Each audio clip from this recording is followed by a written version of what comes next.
Luis, thanks for joining me here to talk about experimentation team structure.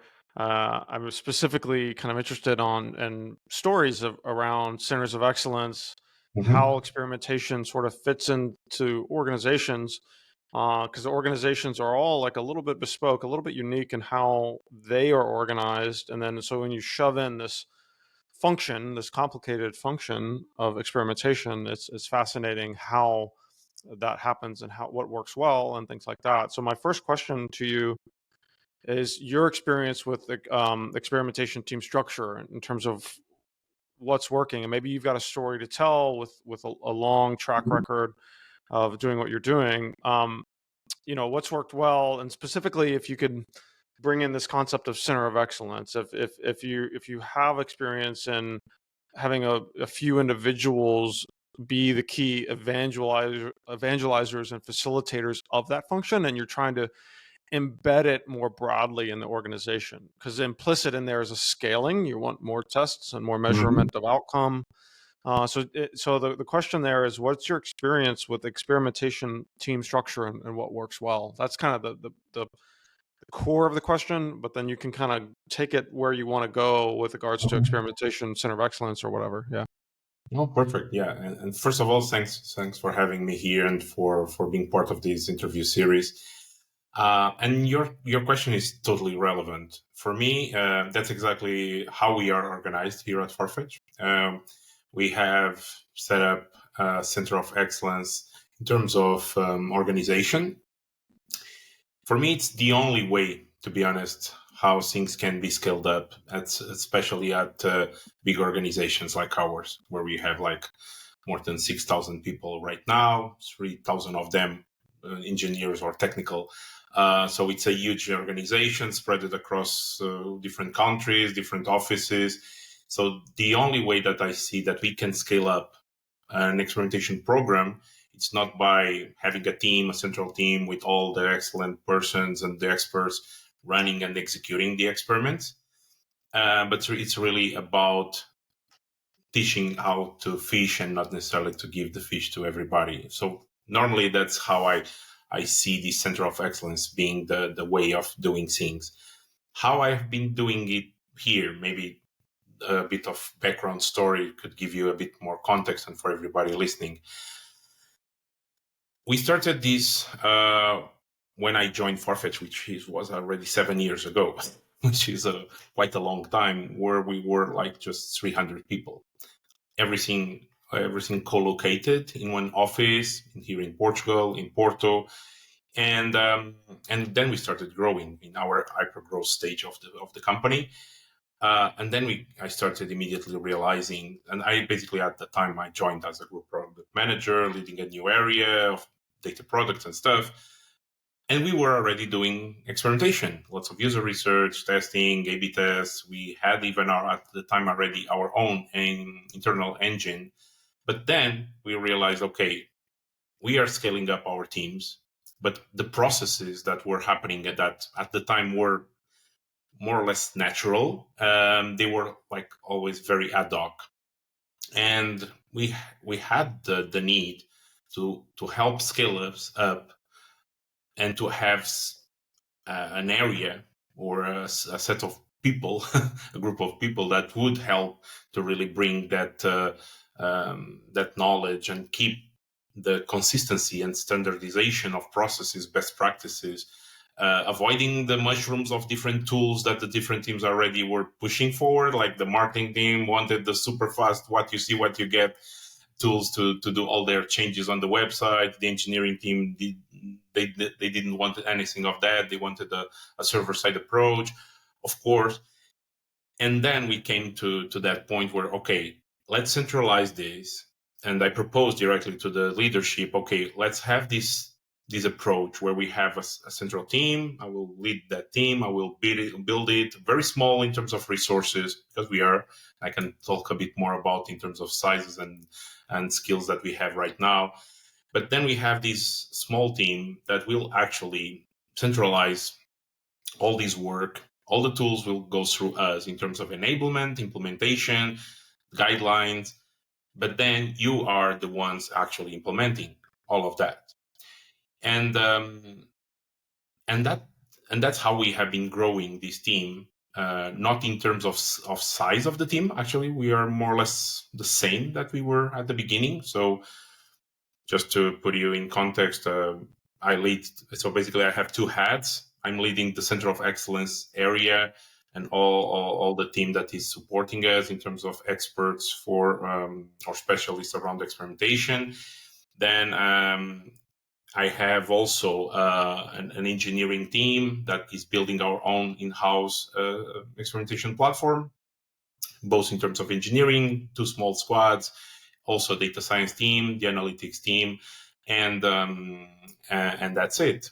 So it's a very, very tiny team that is supporting the run of all the experiments at Farfetch. But where we have been growing is in terms of expansion. Our remit has been growing from, at the beginning, we started with only the front-facing products area of Farfetch.com, the marketplace. And we have been expanding more and more to include also the platform area, the platform services area, which is very different, testing at the core services, like imagine payment services, fraud systems, anything that like very core testings that requires very different approaches. But also going to since we are a platform, we allow other tenants to be built on top of our platform. And we also are extending there. So allowing other companies that have built their own presence on top of Farfetch to also take advantage of our own tools, but also our practices, our ceremonies, our standardization process. And just to give you an example of one of those is our test and learn session, monthly session, where we share all the learnings. We include all the learnings from the entire group of companies at Farfetch, but also the tenants that are part of our portfolio. So imagine the amount of knowledge that it's shared between all of those. The only thing that probably was one of the biggest change in the last year or so was where we saw that because we were extending this team, we were spreading us very thin already. Mm-hmm. So how could we actually access those different areas? How could we know all the different black spots that could exist or blind spots that could exist on the business? So for that, basically what we did, and it's been quite successful, is creating a network of experimentation champions. So basically, they are persons on their normal day-to-day jobs, most of them product manager, analysts, some designers that are passionate about experimentation. And on top of their job, basically, they have this role of an experimentation champion. We work with them, we train them, we make sure that we have regular catch-ups. And that way, basically, we are spreading our capacity to be closer to the different areas, to the different challenges that the teams have. So that's how we have been expanding on top of the evolving our experimentation platform to be broader, to incorporate more use cases. More recently, for example, we have been working to add stuff like multi-arm bandits to support content optimization and not necessarily just learning strategies. We are also working on these ways of working with the product managers, the leadership of product managers, making sure that it's not just about running the experiments, it's about running the experiments right. And that has been probably where most of the effort has been put along the way to work on this. But in terms of structure, like I said, super tiny team, but with a huge remit. And it works. That's what I can tell you from my perspective.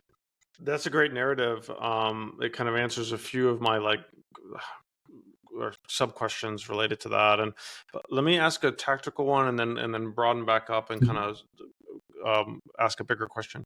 The tactical one is like you came in and with your small team, you normalized testing. So you've got one experimentation platform and tool. You've got a standardized process, like you said, like how to test right. Does this extend into like you have one like testing repository, one metrics library, one, Yeah. like you've got kind of one system there. Is Hmm. that right? That's my Yes. kind of real quick Yes. tactical, just to clarify that. Yeah, yeah.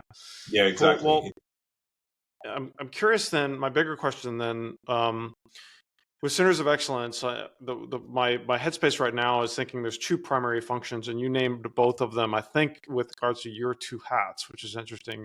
Normally, there's two people. Like one is the key evangelizer and leader, and then the Hmm. other one is more of the ops, the operations, like Right. the platform lead and things like that. But you've got it two hats. Lucas over at Vista is building a system where those are two people, almost like Hmm. a a PM and an engineer, right? Like you Yes. can kind of look at them like that a little bit. Um, and so you set this up, and your remit is expanding. You're working with a bunch of different teams. My question is with regards to accountability systems and Hmm. accountability system, like metrics of ownership. Usually in a product operating model, which sounds like Farfetch has and Yeah. uses, where you've got small teams that are owning different surface areas or touch points Hmm. or swim Yeah. lanes. These squads or pods are, they have a metrics of accountability.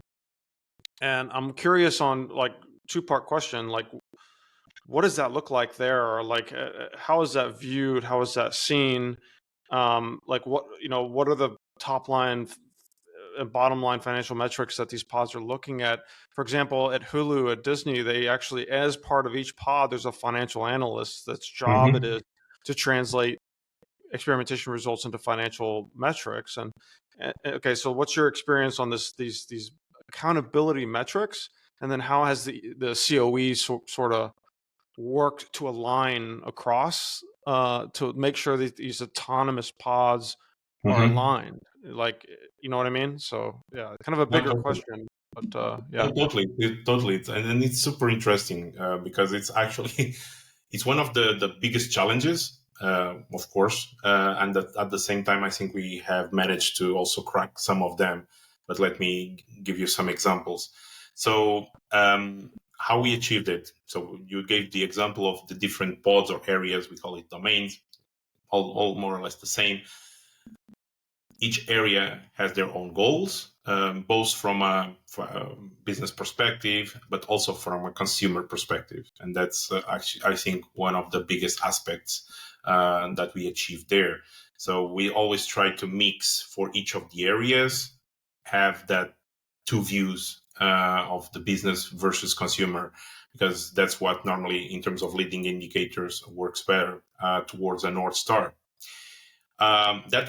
That was actually one of the things that we have worked with the leadership to make sure that we had in place. So even if it was not our job to be done there, we had the need to influence the setup of something like that.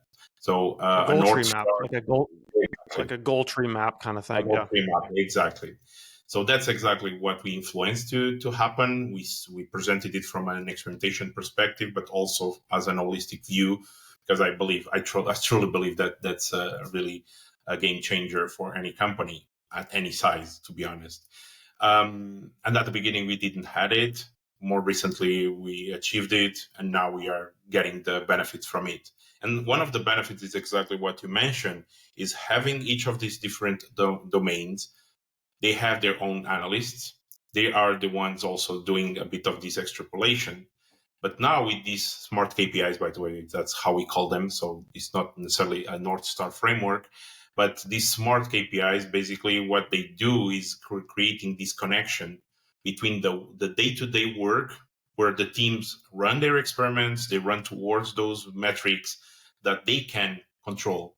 Because that was one of the biggest challenges that we had was, okay, we have a domain that is trying to pursue, imagine, towards retention of users.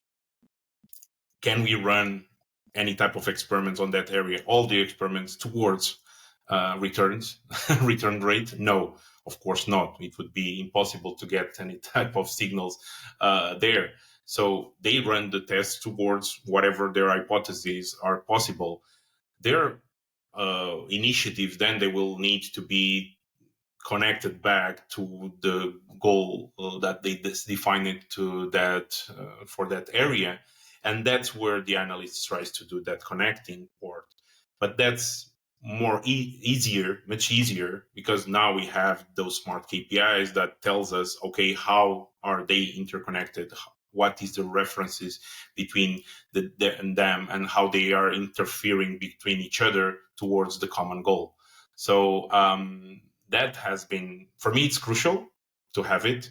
Second, it needs to be done. There is no magic word. We are not there yet in terms of perfection. There is always lots of challenges in terms of attributing impact to a certain initiative, how much that area work towards the actual KPI, the common KPI.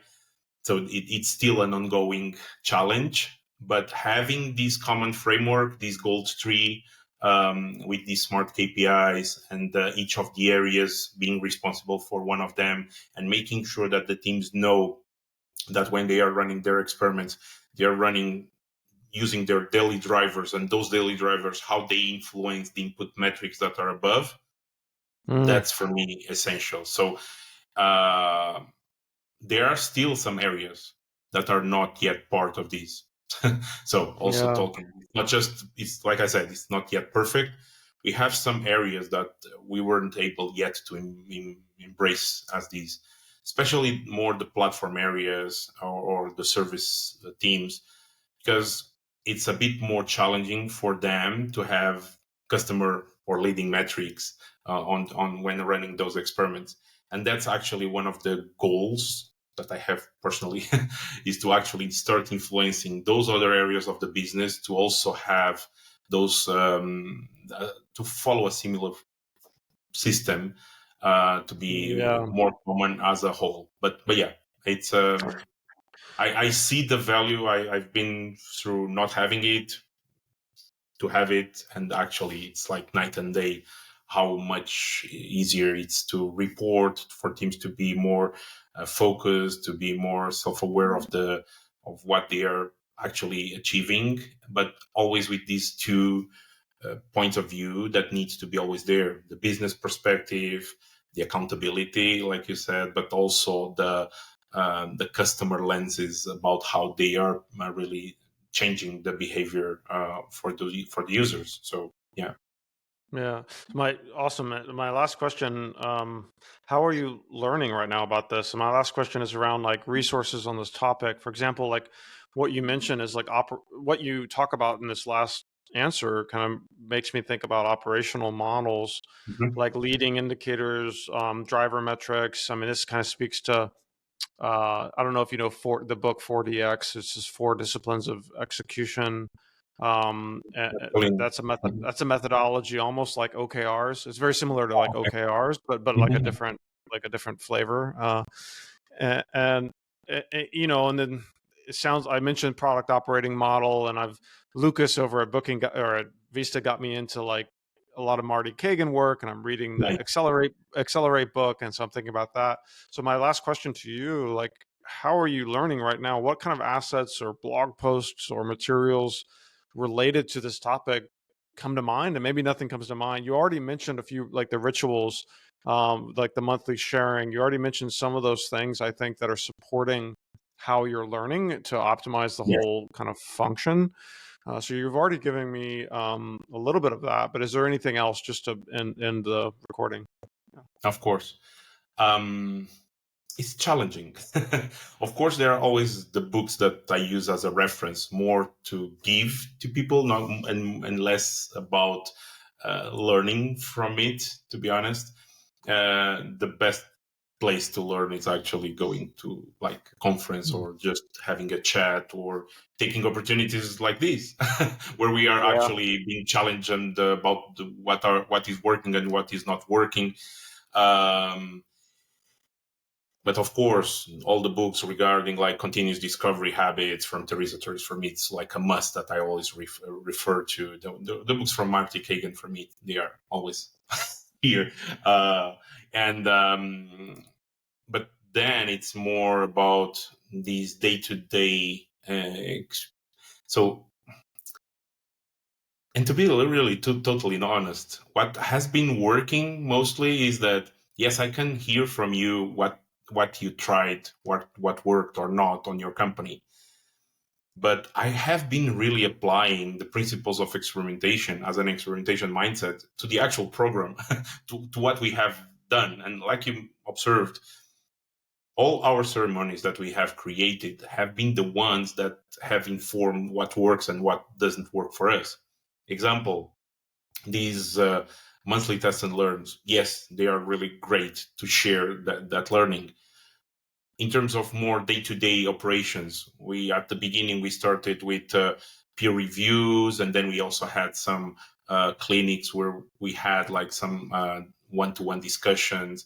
But then we realized now it makes much more sense for us to have more specific clinics where we actually discuss hypotheses, but also experimentation, design, or strategy all at once, and we share it with a bigger audience. And that way we also are spreading our these best practices with more people at the time, and that help us also to scale up.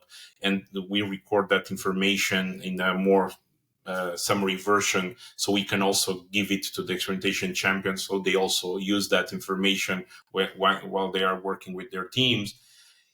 And I haven't read anything about that on any book, basically, right? We were testing, checking what works, what doesn't work. But the best is when I actually explain these crazy ideas that work or didn't work with others from the industry, and I get the feedback, and and I hear, oh, I also did something similar. I use a different name. Oh, but let's start calling it in a different name. Let's find commonalities, because I think at the end of the day we are all striving and towards the same goal. Sometimes we just call it with a different namework or with a different framework. Everybody has a canvas or a framework for everything, but at the end of the day we are all around the same things, right? Even if we Mm. call them differently. But yeah, it's the best place is still the community. LinkedIn, it's a huge resource of knowledge, especially not the posts, but the discussion that is generated on them.